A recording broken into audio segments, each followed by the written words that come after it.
Well, hello everyone. Today we are here to do a haul. I've got 10 books here. I've got them categorized by genre.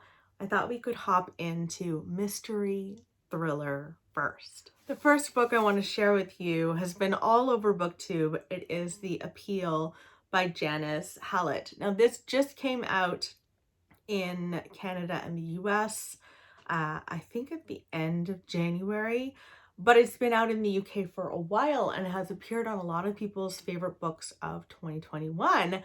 And just time after time of hearing people talk about it, I was like, I need to read that book. So I ordered it, I think the day that it came out. And this is about a murder. There's one murder, 15 suspects, and it's up to you to discover who is the killer. This follows a group of people who get together to perform a play. They are actors, they are people behind the scenes. And I believe one of the director's granddaughters is ill with a rare form of cancer. There is treatment, but it is experimental. Some people agree with it and some people don't. And some people decide to pool some money together for this child to get some help, and other people are completely against it. Now, we meet this group of people on the day of the dress rehearsal when one of the people in this group has been murdered.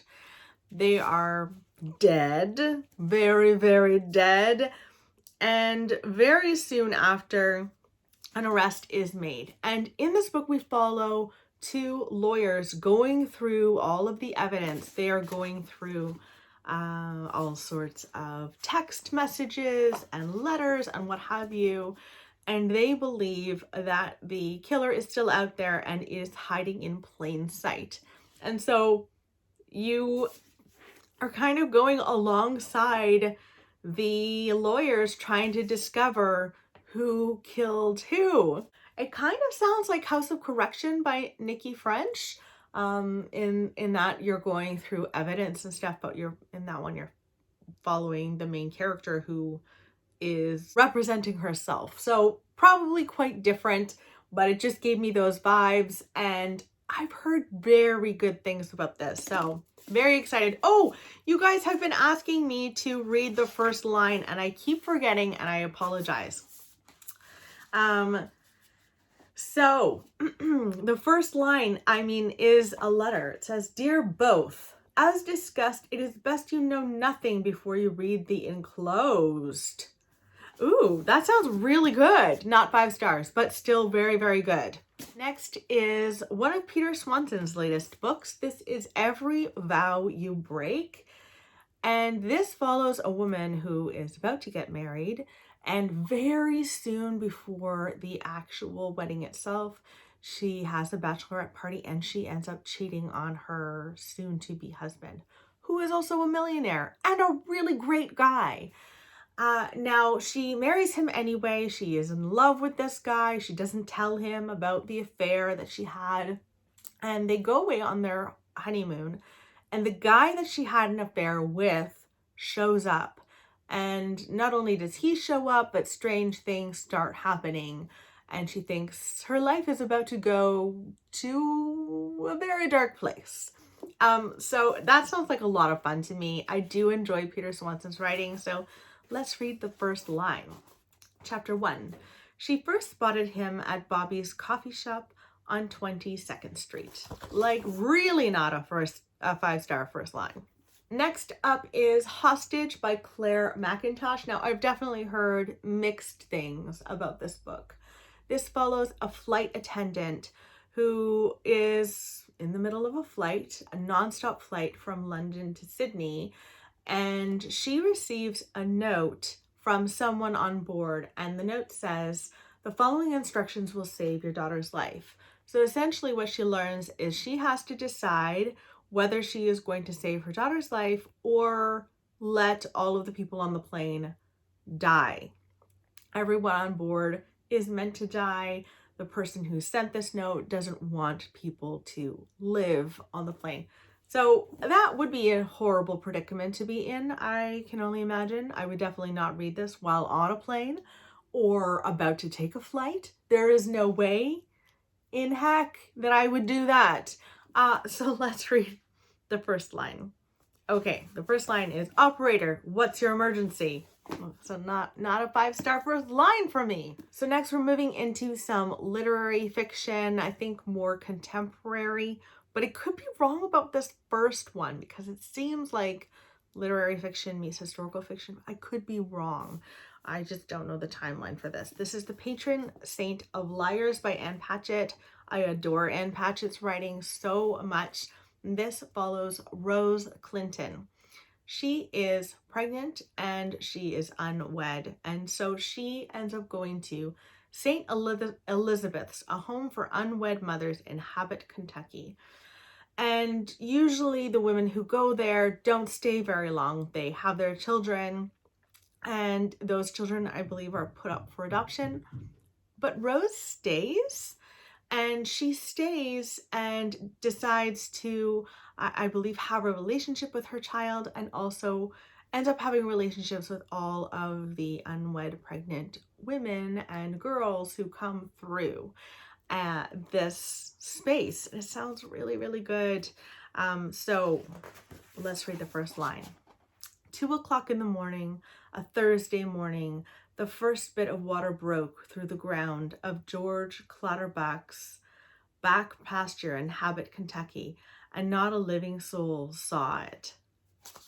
I love that. 5 stars. She's so good. Next is Shakey Bane by Douglas Stewart. I believe this did win the Booker Prize, in 2020. This is the story of Shakey Bane, who is a boy living in 1980s Glasgow, and he lives in public housing. They are not wealthy. I think his mother is a single mother. Her name is Agnes, and she is very much struggling with an alcohol addiction. And it is about his relationship with her and his childhood. It's a growing up story, and it's meant to be very, very sad. I think I might want to listen to this on audio. Let me know in the comments below if you've read this and if you've read it on audio, because I think that's my plan of attack. Let's read the first line. 1992, the South Side. The day was flat. Okay, not a 5-star first line. Okay, so we've got 2 books that are horror, gothic. There's ghosty stuff in them. The first was kindly sent to me from Simon & Schuster Canada. This is Beneath the Stairs by Jennifer Fawcett.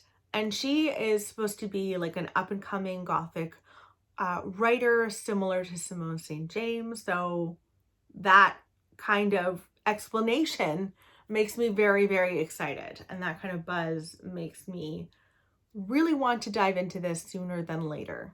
So Beneath the Stairs follows a town called Summers Mills, and it follows a home that lives in the woods. This home exists in the woods, and not a lot of people know about it, and the people that do will not go there because it is filled with mystery and horrors. Many years ago, a man killed his wife and 2 young daughters there. And then one summer night, 14-year-old Claire and her best friend Abby went to this home called Octagon House. Claire came out, but a piece of Abby never did. Now, it is many years later. Claire has moved on with her life, and she has recently discovered that Abby is currently fighting for her life. She tried to commit suicide, and she's in a coma now. And Claire ends up going back to her past and going back, I think, to that house in some way to confront the darkness in her past. And also, I think, to try and save Abby in some way. It sounds really, really good. And let's read the first line and see what we think. Spring. One of the girls found out about the house first. It sounds fun, but not a 5-star first line, I wouldn't say. Next is a book that I found at Value Village, and I've heard of Bentley Little before, but never read him. And this one seemed interesting. This is The Haunted. It is a haunted house story, which you guys know I enjoy. This follows a couple and their 2 children who decide to move to a bigger and nicer home in their city's historic district. But something is wrong with the home. Their neighbors will not come to visit. Claire can't stop feeling like someone is watching her. Their daughter Megan is receiving texts that get more and more disturbing and rude and weird. And then James is having horrible dreams, and there is something that he has seen in the basement that was staring at him and shuffling closer ever so slowly. Oh, that sounds so scary. So let's read the first line. 1, they're here again, Dad. I wouldn't say that's a 5-star first line, but let me know if you've read, have you read Bentley Little? Have you even heard of Bentley Little? For all of my horror fans out there, I'd love to know. Okay, so we are moving into historical fiction. I've got 2 historical fictions and then a nonfiction.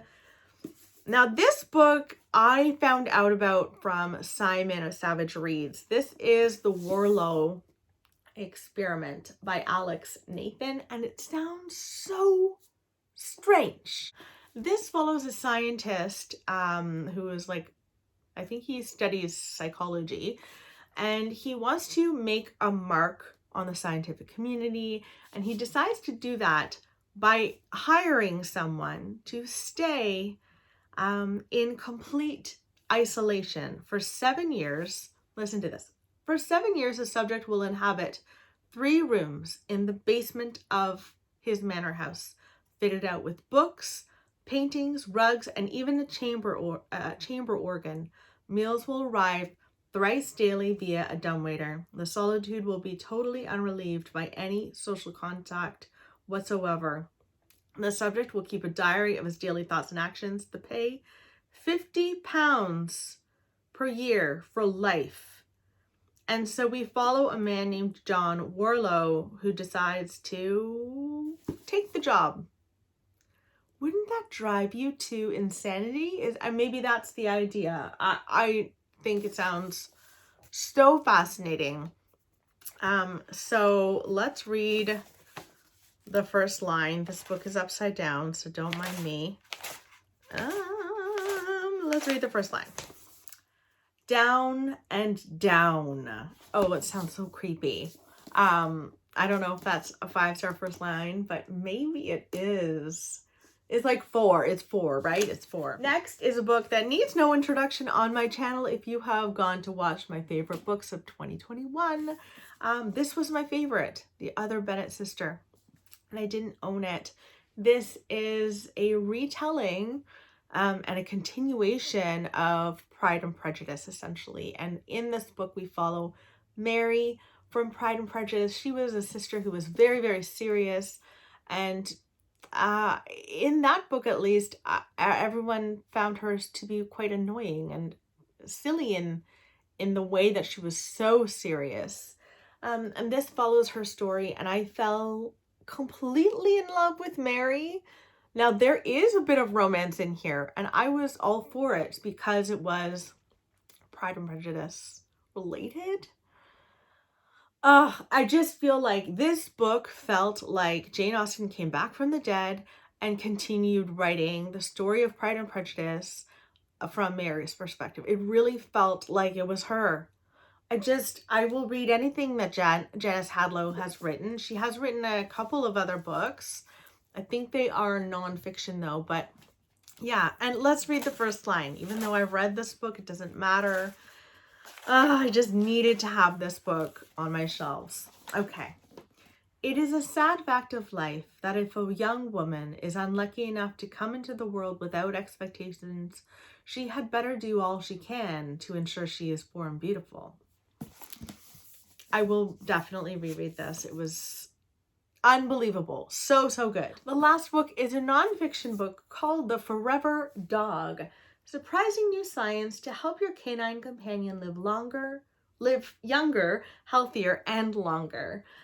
This is essentially about looking at canines and learning what you can do to help them live longer lives. We just got a little Cavalier, and Cavaliers can have a lot of health complications. And our breeder, who is like a preservation breeder, I should mention that. You definitely, if you are ever going to get a Cavalier, do your homework and ask a lot of questions surrounding the breeder that you choose, because there are a lot of backyard breeders, there are a lot of, you know, puppy mills and that kind of thing. And it's just not a good scene. It's not a good scene. I won't go into it because it can be really upsetting.